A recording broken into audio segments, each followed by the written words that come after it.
How many of you have been to Oklahoma City? Raise your hand. Yeah? How many of you have not been to Oklahoma City and have no idea who I am? Most of you. Let me give you a little bit of background. Oklahoma City started in the most unique way imaginable. Back on a spring day in 1889, the federal government held what they called a land run. They literally lined up the settlers along an imaginary line, and they fired off a gun, and the settlers roared across the countryside and put down a stake. And wherever they put down that stake, that was their new home. And at the end of the very first day, the population of Oklahoma City had gone from 0 to 10,000. And our planning department is still paying for that. The citizens got together on that first day and elected a mayor. And then they shot him.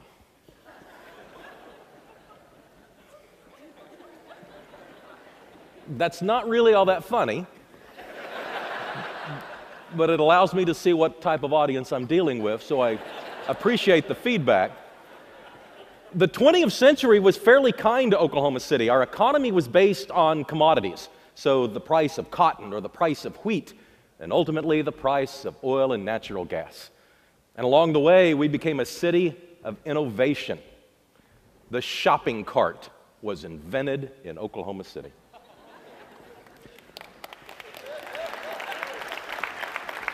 The parking meter invented in Oklahoma City.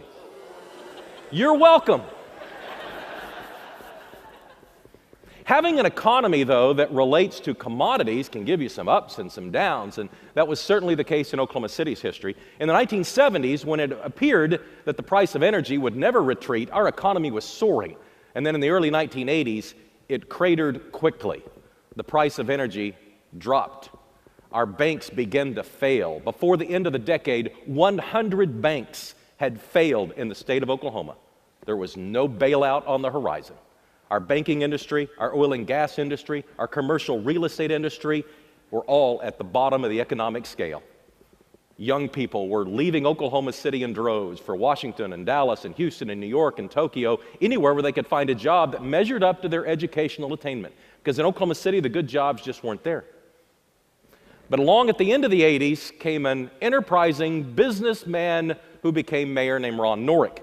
Ron Norick eventually figured out that the secret to economic development wasn't incentivizing companies up front, it was about creating a place where businesses wanted to locate. And so he pushed an initiative called MAPS that basically was a penny on the dollar sales tax to build a bunch of stuff. It built a new sports arena, a new canal downtown, it fixed up our performing arts center, a new baseball stadium downtown, a lot of things to improve the quality of life. And the economy, indeed, seemed to start showing some signs of life. The next mayor came along. He started Maps for Kids, rebuilt the entire inner city school system, all 75 buildings, either built anew or refurbished. And then, in 2004, in this rare collective lack of judgment, bordering on civil disobedience, the citizens elected me mayor. Now, the city I inherited was just on the verge of coming out of its slumbering economy. And for the very first time, we started showing up on the lists. Now, you know the list I'm talking about. The media and the internet love to rank cities. And in Oklahoma City, we'd never really been on lists before. So I thought it was kind of cool when they came out with these positive lists, and we were on there. We weren't anywhere close to the top, but we were on the list. We were somebody. Best city to get a job. Best city to start a business. Best downtown. Oklahoma City. And then came the list of the most obese cities in the country. And there we were.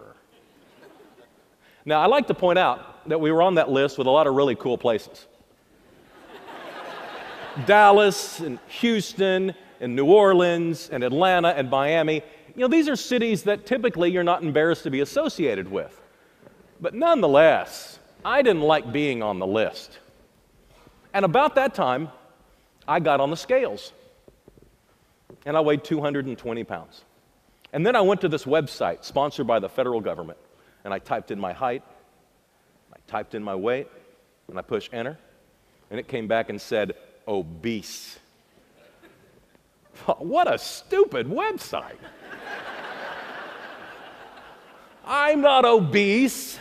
I would know if I was obese. And then I started getting honest with myself about what had become my lifelong struggle with obesity. And I noticed this pattern that I was gaining about 2 or 3 pounds a year, and then about every 10 years, I'd drop 20 or 30 pounds. And then I'd do it again. And I had this huge closet full of clothes, and I could only wear a third of it at any one time, and only I knew which part of the closet I could wear. But it all seemed fairly normal going through it. Well, I finally decided I needed to lose weight, and I knew I could because I'd done it so many times before, so I simply stopped eating as much. I'd always exercised. That really wasn't the part of the equation that I needed to work on. But I had been eating 3,000 calories a day, and I cut it to 2,000 calories a day, and the weight came off. I lost about 1 pound a week for about 40 weeks. Along the way, though, I started examining my city, its culture, its infrastructure, trying to figure out why our specific city seemed to have a problem with obesity.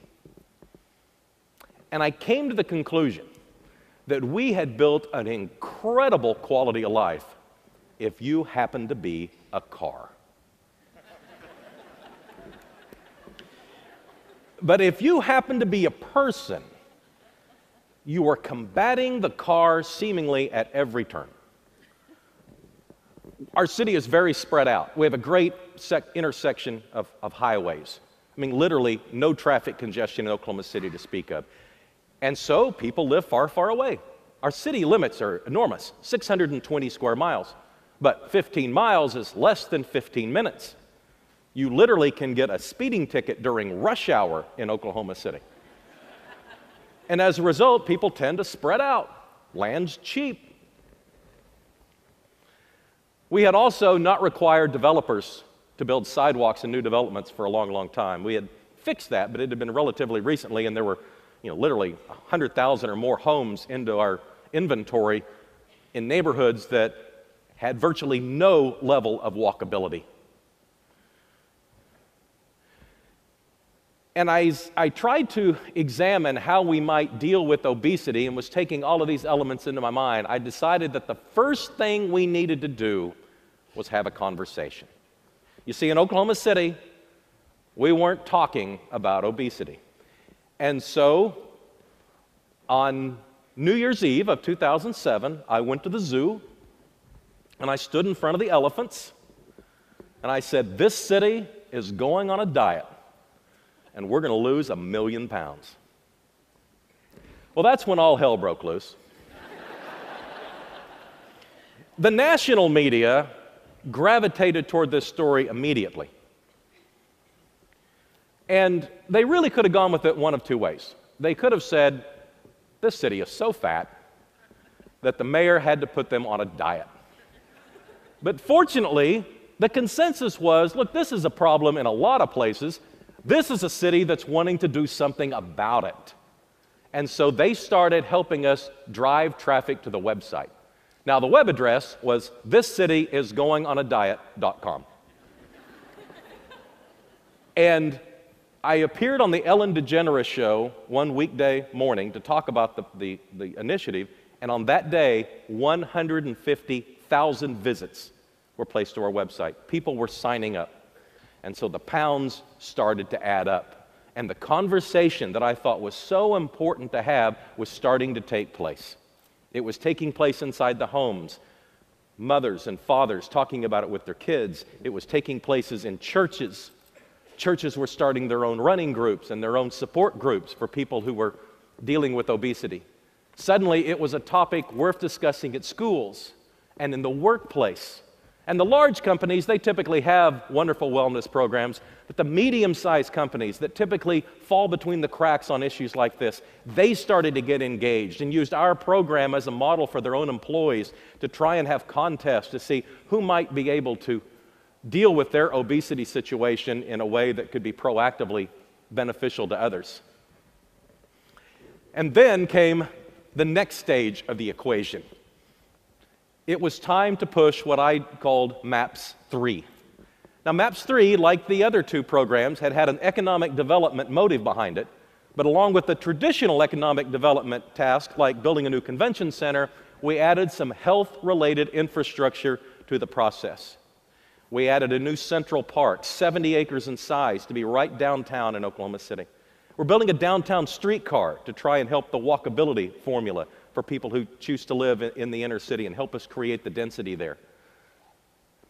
We're building senior health and wellness centers throughout the community. We put some investments on the river that had originally been invested upon in the original maps, and now we are currently in the final stages of developing the finest venue in the world for the sports of canoe, kayak, and rowing.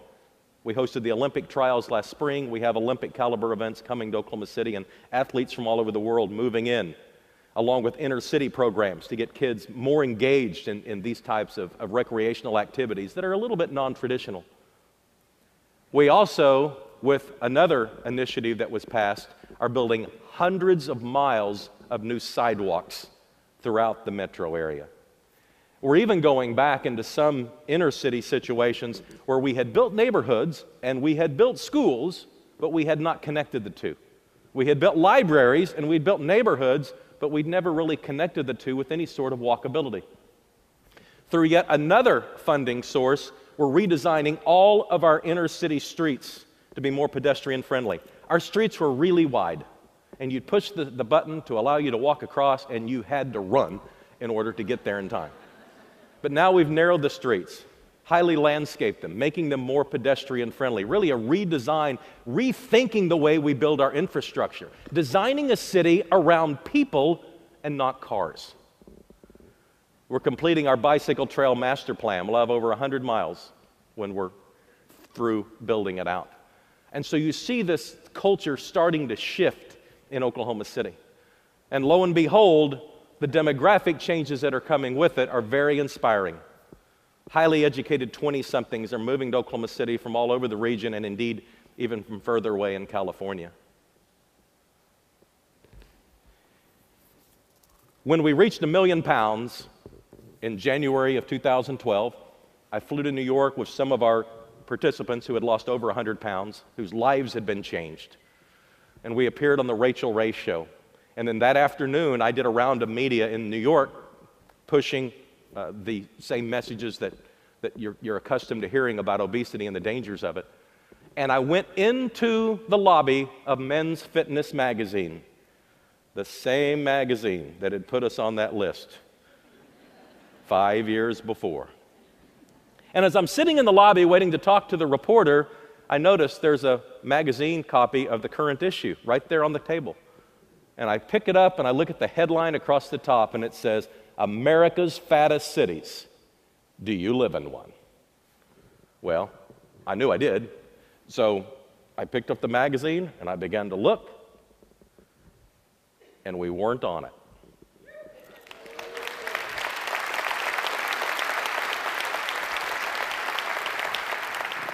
Then I looked on the list of fittest cities, and we were on that list. We were on the list of the 22nd fittest cities in the United States. Our state health statistics are doing better. Granted, we have a long way to go. Health is still not something that we should be proud of in Oklahoma City, but we seem to have turned the cultural shift of making health a greater priority. And we love the idea of the demographics of highly educated 20-somethings, people with choices, choosing Oklahoma City in large numbers. We have the lowest unemployment in the United States, probably the strongest economy in the United States. And if you're like me, at some point in your educational career, you were asked to read a book called The Grapes of Wrath. Oklahomans leaving for California in large numbers for a better future. When we look at the demographic shifts of people coming from the West, it appears that what we're seeing now is the wrath of grapes.